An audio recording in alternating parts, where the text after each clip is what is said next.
পৰ্বতচূড়াত বন্যহস্তীৰ উপদ্ৰৱত ঘৰ-দুৱাৰ এৰি নিৰাপদ স্থানলৈ ঢাপলি মেলিবলগীয়া হৈছে একাংশ লোকে।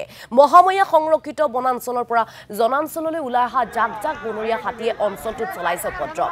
বহু বাসগৃহৰ ক্ষতি সাধন কৰাৰ লগতে ৰাষ্ট্ৰীয় ঘাইপথত বিচৰণ কৰাত যান-জঁটৰ সৃষ্টি হৈছে। ৰাইজৰ সহযোগত হাতীৰ জাকক বনাঞ্চললৈ খেদি পঠিওৱাৰ চেষ্টা অব্যাহত ৰাখিছে বন বিভাগে। ইয়াৰ নিশাভাগৰ দৃশ্য দেখুৱাইছো। এনেদৰে হাহাকাৰময় পৰিস্থিতিৰ সৃষ্টি হৈছে, যেহেতু ৰাজ্যৰ বিভিন্ন প্ৰান্তে প্ৰান্তে দেখিবলৈ পোৱা গৈছে বন্যহস্তীৰ সন্ত্ৰাস আৰু বন্যহস্তীৰ সন্ত্ৰাসত এতিয়া নিদ্ৰা সৰি আহিছে সেই অঞ্চলবাসীৰ।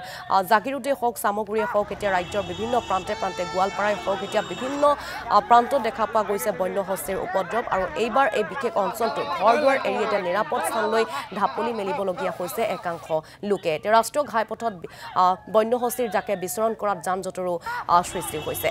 আৰু বনাঞ্চললৈ যিহেতু বনাঞ্চলৰ পৰা খাদ্যৰ সন্ধানত জনাঞ্চললৈ আহিছে, এতিয়া বনাঞ্চললৈ এই বন্যহস্তীৰ জাক খেদি পঠিওৱাৰ চেষ্টা অব্যাহত ৰাখিছে বন বিভাগে।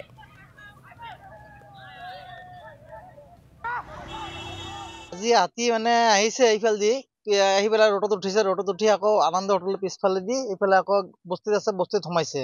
বস্তিত সোমাই 2-3টা মানুহৰ ঘৰ বাৰী ভাঙিছে। ভাঙি আকৌ ৰোডত উঠিছে, ৰোডত উঠাৰ পিছত আকৌ ৰোডৰ পৰা নামি আকৌ বস্তিত সোমাইছে। বস্তিত সোমাই আকৌ এইফালেদি পাহাৰত উঠি গ'ল আৰু কি। মানে এনেকুৱা কৰি মানে কেইদিন মূৰে মূৰে আহি থাকে আৰু হাতী।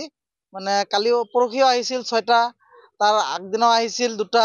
মানে এনেকুৱা আহি থাকে আৰু মানে মানুহবিলাকৰ বহুত অসুবিধা হৈছে।